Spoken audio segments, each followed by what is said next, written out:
자, 그 다음에 이제 다섯 번째 이제 문화를 좀 보도록 할 건데, 문화는 크게 이제 불교예술과 이제 고분, 이 두 가지를 살펴보도록 할 건데, 다시 한번 이제 불교는 이제 탑과 불상이 있어. 탑이 있는데, 고구려 같은 경우는 아쉽게도 이제 탑이 좀 남아있지 않고, 불상이 남아있는데, 대표적으로 뭐가 있냐면, 이제 금동 영가, 칠려명, 열의 입사라는 불상이 남아있지. 그 다음에 백제 같은 경우는 탑이 좀 몇 개 남아있어. 백제 대표적인 탑은 뭐가 있냐면, 익산 밀사지 서탑, 그 다음에 부여 정림사지 5층 서탑, 그 다음에 서산 용현리 마의 열의 삼존상. 이 세 가지가 좀 남아있는데, 그 외에도 좀 몇 개 남아있습니다. 일산 밀익사지 석탑 같은 경우는 이제 최근에 복원이 됐지. 그래서 이제 올해 복원이 돼서, 4월달인가 5월달에 이제, 4월달? 그때 이제 일반인들에게, 대중들에게 이제 공개가 되는데, 그건 뭐냐면 이런 거였어요. 일제시대 때 이게 좀 무너지니까, 이때에다 이제 제가 이제 시멘트를 발라버린 거지. 그래서, 보수공통을 통해서 지금, 새로운 모습으로 이제, 익산 미륵사기 소탑이 다시 만들어졌지. 나중에 한번 가보세요. 이거는 좀 특징이 뭐냐면, 기본적으로 이제 탑 같은 경우는 왜 만들어내냐면, 탑은, 예전에는 이제 부처님의 사리, 부처님이 이제 돌아가시고 난 다음에 남아있는 사리를 이제 뭡니까? 보호하기 위해서 이제 탑이 만들어졌는데, 그래서 이제 소위 말해서 탑은 곧 부처라는 거지. 탑들이 많이 만들어진단 말이야. 근데 우리나라 같은 경우는 주로 탑이 원래 초기 형태는 뭐였냐면 나무로 만들어서 나무로 만들었다가 나중에 이제 우리나라에 돌이 많이 나오니까 화강암으로 이제 탑을 만들기 시작했는데, 이 미륵사이 석탑은 특이한 게 목탑 형식을 띠고 있는 석탑이야.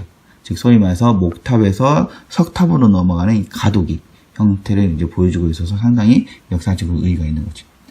두 번째 이제 부여 정림사지 석탑은 전형적인 뭡니까? 석탑의 형태를 띠고 있는 거지. 그래서 1층, 2층, 3층, 4층, 5층으로 이루어지는 이런 5층 석탑.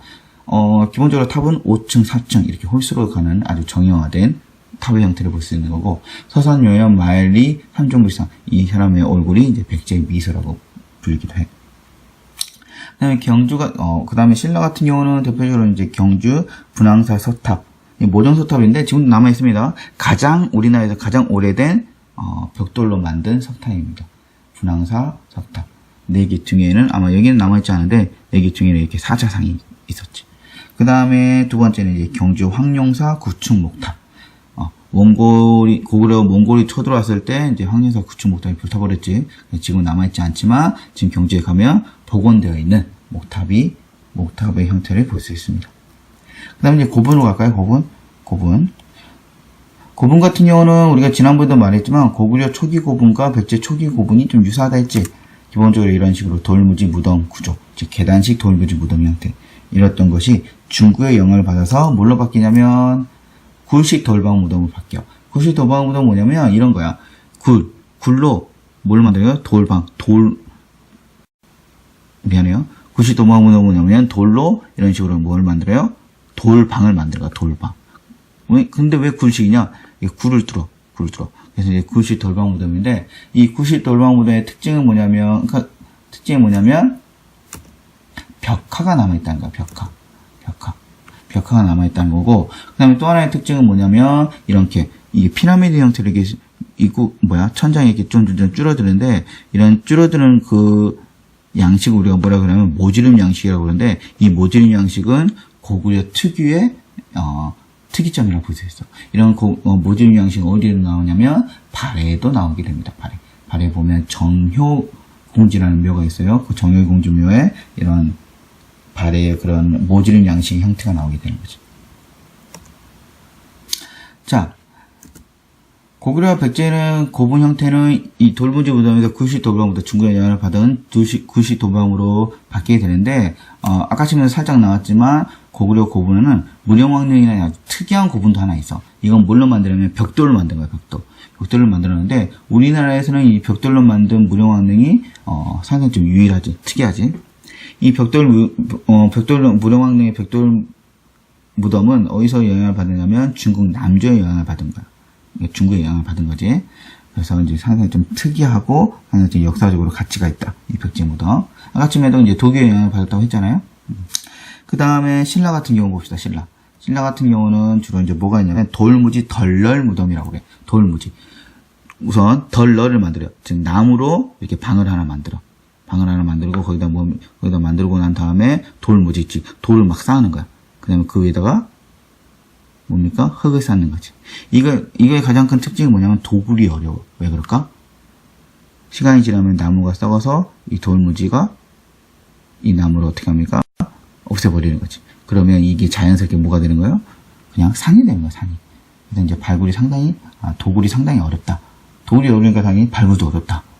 그렇지만 어쨌든 장단점이 좀 있긴 하지만 어쨌든 돌무지 덜널 무덤이 역시나 신라도 중구의 영향을 받아서 대표적으로 이런 것들이 있지. 이런 것들 도굴이 어려워서 지금도 이렇게 많은 신라의 옛날 유물들이 발견되고 있어. 이건 천마도고 이건 뭡니까?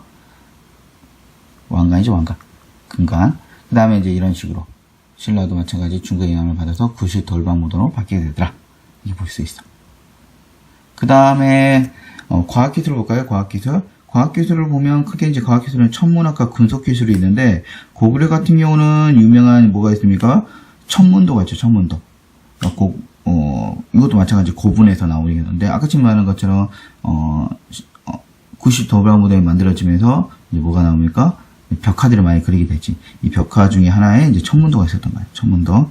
그 다음에 백제 같은 경우, 그 다음에 신라 같은 경우는 첨성대라는 걸 만들어서, 물론 첨성대가 이제 뭐, 천문을 하기 위한 기구냐, 아니냐라는 뭐, 여러 가지가 설왕설을 하긴 하지만, 어쨌든 간에, 일반적으로는 첨성대를 우리가 흔히 별을 관측하는 곳으로 알고 있죠.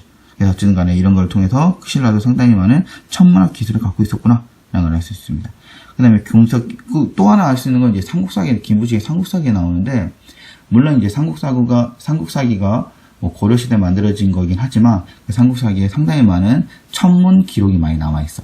그런 걸 통해서 보면, 신라 또는 고구려 또는 백제가 뭐가 있었다? 천문 기술이 상당히 많이 발전했구나, 라는 걸 좀 확인할 수 있습니다.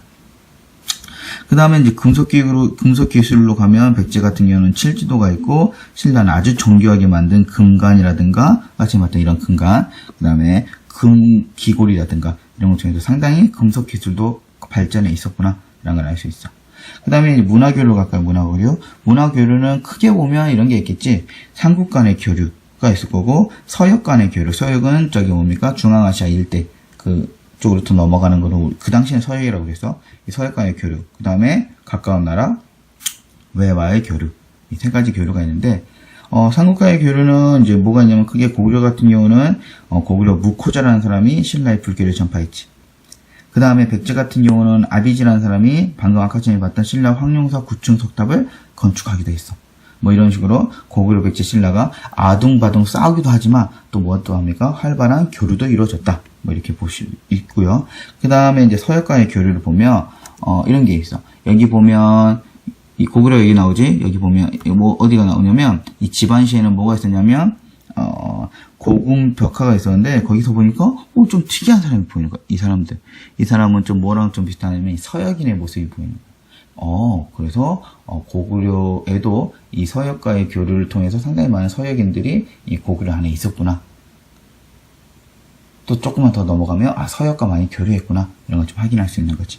그 다음에 여기 사마르카트 지역, 이 지역이 주로 어떤 지역이냐면 이 아시아 즉 중국과 그 다음에 서역을 연결시켜주는 딱 가운데 지점이란 말이야. 그러니까 동서교역의 교통로라고 볼 수 있지. 이 사마르카트 지역에 아프라시아 궁전벽화가 있었는데 이 궁전벽화에 뭐가 나오냐면 여기에 아주 낯익은 얼굴이 보이는 거야. 이게 뭐냐면 고구려 사신들이 쓰고 있던 조우관, 이 조우관을 쓰고 있는 사람들의 모습이 보이는 거야. 그래서 고구려 사신이 아닐까? 고구려 사신이 여기까지 온 이유는 뭘까? 이 서역과의 교역을 통해서 교역을 하기 위해서 이 사마르카트 지역까지 온 게 아닐까? 그래서 이제 서역과의 활발한 교류가 이루어졌구나라는 걸 우리는 알 수 있는 거지. 그 다음에 신라 같은 경우는 또 뭐가 있냐면 이런 게 나와. 신라 고분에서 서역 물품들이 많이 출토가 돼. 대표적으로 이런 유리 세공품들, 이런 것들이 많이 여기 보면 또 이 서역인들의 모습을 또 여기 또 나와 있지. 이 목걸이 구슬 안에는. 그런 식으로 통해서 서역인과 상당히 많이 교류했구나. 실제로 이제 신라가 통일하고 난 이후에 국제무역항이었던 당항성이라든가 울산항에는 상당히 많은 서역인들이 왕래를 했다는 기록이 또 있기도 해. 그 다음에 이제 외하의 기록을 볼까요? 외하의 기록에서는 이제 고구려, 백제, 신라가 가야까지 상당히 많은 문화를 전파했지. 고구려 같은 경우는 불교, 대표적으로 누가 있습니까? 담징이라는 사람이 있지, 담징. 그래서 담징이 호류서 벽화도 막 만들고 그러잖아요. 해자, 마찬가지 불교, 해화, 이런 것들을 많이 전파를 했고, 백제 같은 경우, 즉, 백제와 가야 같은 경우는 그 당시 외와 상당히 긴밀한 관계를 형성하고 있었기 때문에 상당히 많은 문화 교류가 이루어졌어. 백제 같은 경우는 유학, 불교, 회화, 천문, 엽법, 그래서 상당히 다양한 분야의 그런 문화들이 외에 전파됐지. 그래서 아직기라든가 왕이라든가 이런 사람들에게서 유학이 보급되고, 그 다음에 놀이사치기라든가 이런 사람들이 통해서 불교가 많이 전파가 됐지. 가야 같은 경우는 토지 제작 기술이 만들어져서, 여기 보면 교과서에 나오나요? 교과서에도 여기 안 나오네. 여기 교과서에 보면 교과서에 안 나오구나. 미안해. 가야 같은 경우는 토지 제작 기술이 발달해서 그 당시 이제 외에 쓰레기 토기라는 쓰레기 토기를 기반으로 한 쓰레기 문화가 발전하게 되는 계기가 됩니다. 그 다음에 신라 같은 경우는 조선과 제방, 축조 기술 등을 전파하면서 외에 상당히 많은 문화 전파가 이루어지면서 외가 발전하게 된 계기가 됐다. 이렇게 보시면 될 것 같습니다.